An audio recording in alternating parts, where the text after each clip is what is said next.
That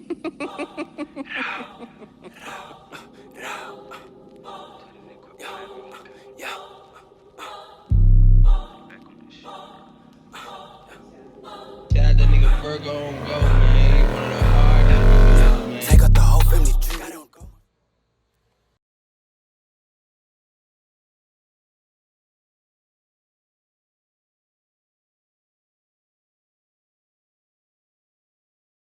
All right, let's go ahead and jump right into it. So this is him before. We're gonna give a quick spin around. We're gonna go ahead and start combing the hair with the grain. Make sure your client, is a little bit lower so you can see everything from the bird's eye view. Y'all gonna hear me say that a lot. Make sure your client is lower so you can see everything from the bird's eye view, especially when it comes to a waver. Now we're gonna go ahead and come with the one guard open, making sure that we keeping his natural wave pattern or the pattern that he already has set in. The best way to do that is making sure that you comb the hair first, then cut. If you comb it and it don't look right, don't cut it. If it do, go ahead and cut it. So now we're gonna go ahead and come in with our trimmers and set in our first guideline, which is the ball line. This guideline pretty much map out exactly how the fade is gonna go. Once you set this guideline in, you gotta stay true to this guideline. So that's why it's important that you make sure that it's right.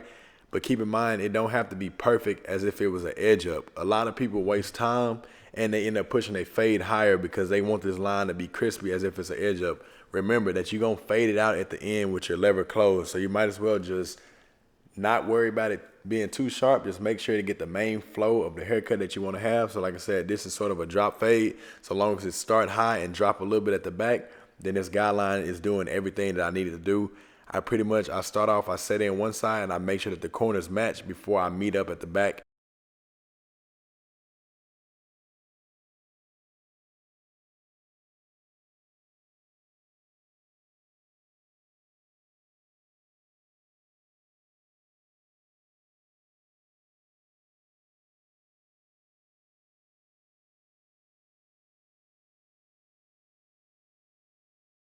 All right, so notice how the guidelines sort of go up and then drop right there above the left ear. Now, some people would spend a lot of time, keep hitting that spot, trying to make it perfect. But like I said, it does not have to be perfect long as it get the flow that you want to have. Because eventually, whenever this fade is done, you won't even be able to tell that the guideline went up just a little bit by the ear.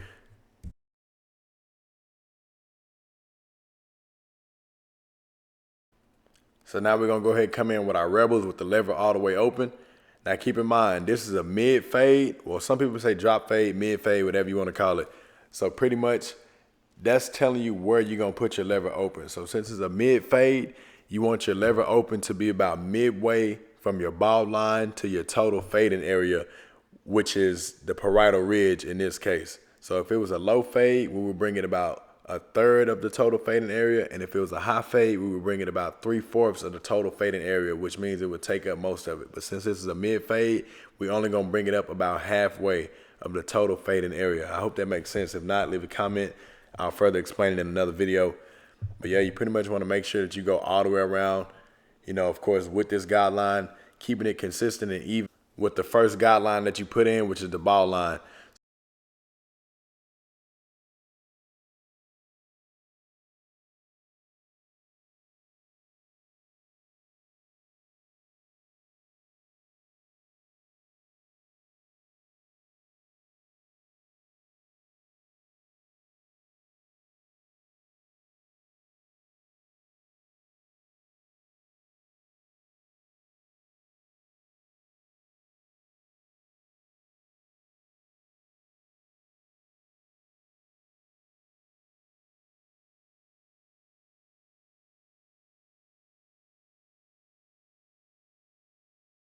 All right, so now that we got that lever open set in, we're gonna go ahead and close our lever and remove this bottom line.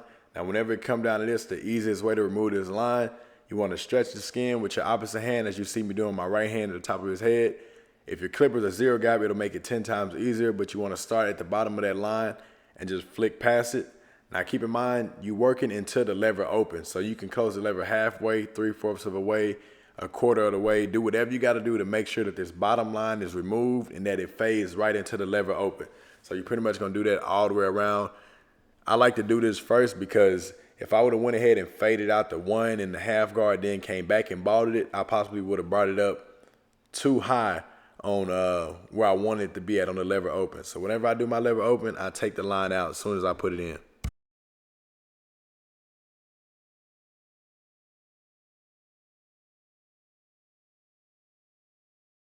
Now, like I said, notice how I'm stretching the top of his head in order to make the skin lift up. This make it easy for me to get right up under that line and flick it out. If I wasn't stretching the skin, I would definitely spend way more time taking out this bottom line, but that's a big factor. Like I said, stretch the skin, make sure that your clippers are zero gap, and it'll make it 10 times easier, really 100 times easier to remove this line. And if there's any extra hair, you just come back through with your trimmers and just use the corner of your blade and just flick it out. All right, so the fading method I use, I refer to it as a skip fade. This is the go-to fade method for me. The reason I say skip fade is because I skip a step and then I come back to it. So instead of me fading all the way up or all the way down, basically going 1, 2, 3 or 3, 2, 1, I kind of go 1, 3, 2, if that makes sense. So pretty much what I did, I set in my bottom half, the balding, I did the lever open, lever closed, and instead of going to the half guard, I'm gonna skip that step and come back to it. So I'm gonna go ahead and jump right into my one guard. We're gonna start with the one guard. We got it, I think I had it open or halfway. It's one of the two. We pretty much wanna start off open though, just to play it safe.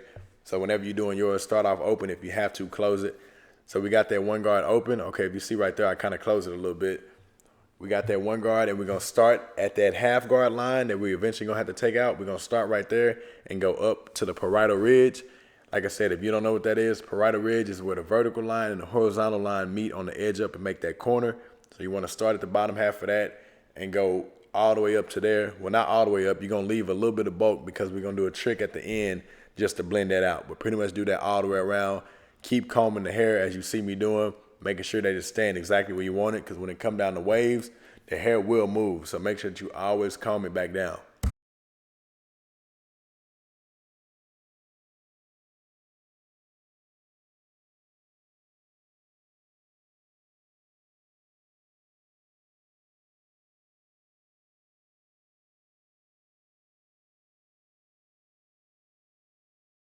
Now, my reason for doing this method is because it lead me right into my favorite part of a fade.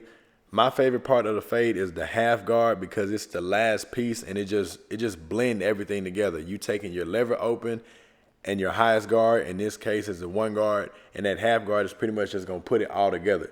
So that's not the step we on right now. I'm just telling you, you feel me? That's why I like to do this method. A lot of people like to do down fade. If I'm doing straight hair, I would probably go with a down fade, which means I would start with my highest guard, then work my way down. But typically, like I said, my go-to is a skip fade method, but I always try to switch up my methods just to keep me from getting, bored with the same method. All right, so here go that trick I was telling y'all about, how to remove that heavy bulk line right at the top.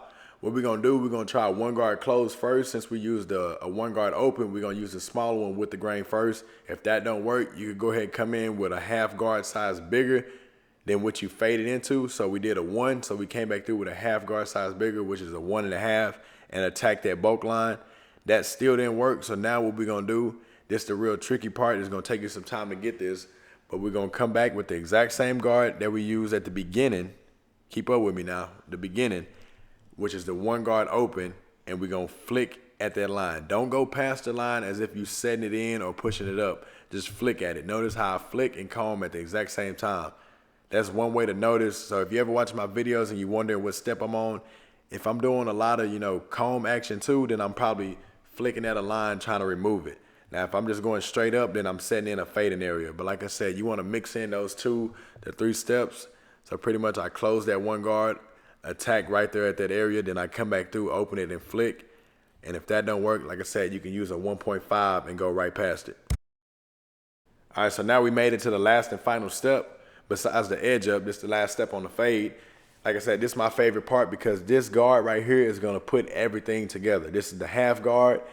I got the Gamma Rebels, but I'm using the Wall half guard. In my opinion, this one worked better. It cut a little bit lower than the Rebel half guard or zero guard, whatever they refer to it as. So pretty much do exactly how you did when you took out the line for the lever open. Start at the bottom, flick out. Start at the bottom, flick out. Make sure that you comb, especially whenever it come down to black hair, because black hair is gonna move whenever you hit it with the clippers. Like as I scoop up, their hair is gonna move and it's gonna stay like that due to it being, so coarse and curly. So what you wanna do, comb down as soon as you do it. If you notice right there, you also wanna stretch the skin too though. So if you notice how I put my hand up there, I stretch the skin, then I come back down, I comb it. You gotta get in rhythm whenever you're doing that method. You feel me? Just stretch, come back down, comb, stretch, comb, stretch, comb.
All right, so now this is what we're gonna do. We're gonna go ahead and go back. We're gonna spin our client around, make sure that we're looking at the mirror, looking at all the spots, that could be touched up, doing any type of detail touches that we need to do to the fade in order to make sure that we give the best blend as possible. So if you notice, I lifted the chair up a little bit, make sure it looked good from that angle, had him lean his head down so I could see every single part of the fade. So right here, I noticed it was a little dark right there on that heavy bulk line we was talking about. So I pretty much went back through and redid those methods. That's pretty much what you're gonna do whenever it come down to detailing. You're not gonna do anything too much different. You're just gonna hit those spots over and over again because truth be told, the clippers won't get every piece of hair when you go through the first few times. There's gonna be times like this where you gotta keep flicking at it, keep coming down, keep trying new methods. That's why I always tell people it's not a solid method or formula in order to do a haircut. You have your base, lever open, half guard, one guard, but after that, you pretty much gotta have your own little style in order to get at it. And my way of doing it is I use my corners a lot, and if I didn't close the guard before, I come back through and close the guard. So now what we're doing right here, we're preparing the lineup for an edge up. We coming through with some holding spray, making sure we get it all the way across.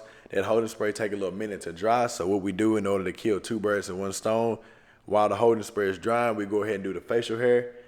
Now we only gonna do the mustache and up under the chin. My client is growing out his facial hair on the side, so we're not gonna touch that. But that's still enough time for that holding spray to dry. It take about 2 to 3 minutes to dry. If you really want it to dry fast and be super crispy, you can hit it with the blow dryer. But in my opinion, if I was you, like I said, I would say that process for a more, how do I put it? A more deluxe service, if that makes sense. So this is just a talk about when it comes to prices and stuff like that. If you want to be able to charge more, you can add stuff like that to your service, blow dried, hairline to make the edge up more crispy. Do whatever you got to do to, add a bonus to your service in order to get paid more, which we'll talk a lot more, in more videos when we start talking about the money from barbering, how to manage it, how to get more money, how to improve your time, stuff like that. But for now, we're just going to focus on the haircuts because you got to crawl before you walk.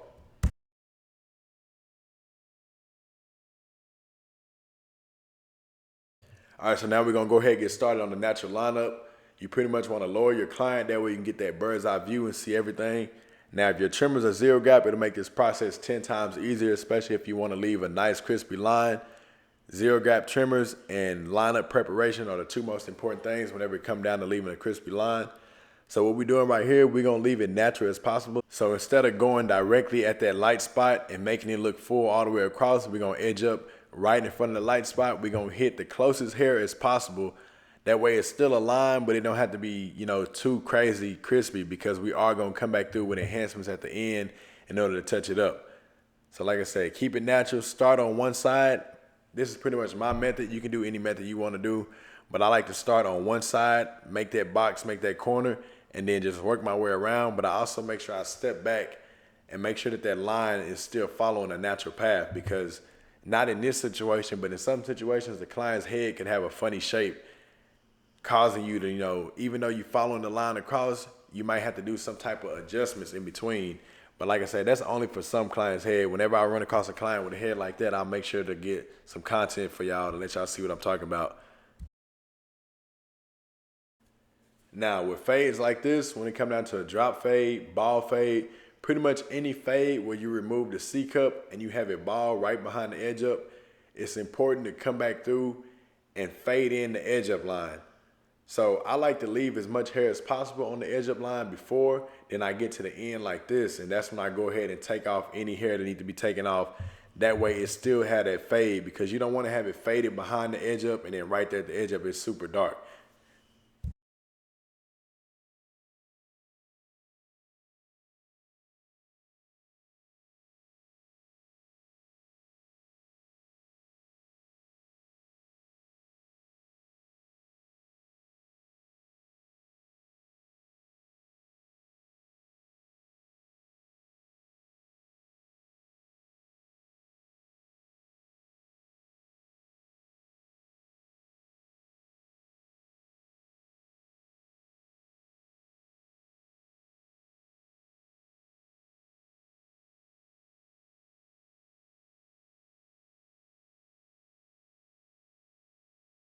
All right, so we got the natural edge up set in. Now we're gonna go ahead and add some taper sauce enhancements.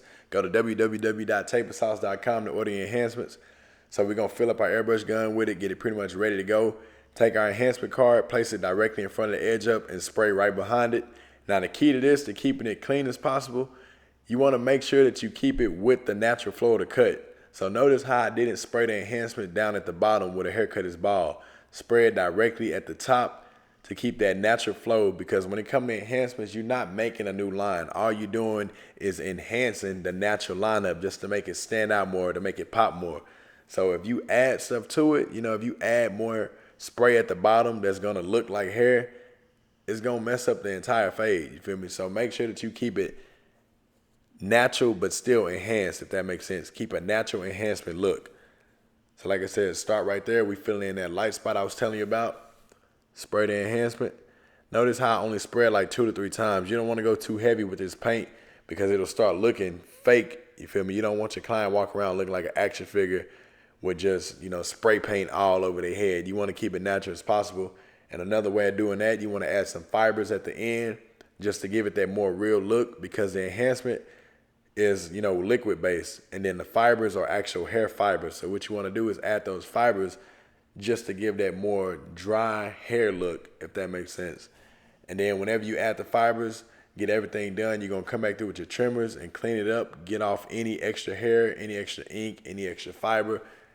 You pretty much wrapping it up at this point, because once you put your enhancements on there, you can adjust it if you really just need to, but you pretty much don't want to adjust the edge up after the enhancements put on there. It's pretty much done. All you're doing now is cleaning up all the hair that's in front, just to give it that last, final pop, keep everything crispy.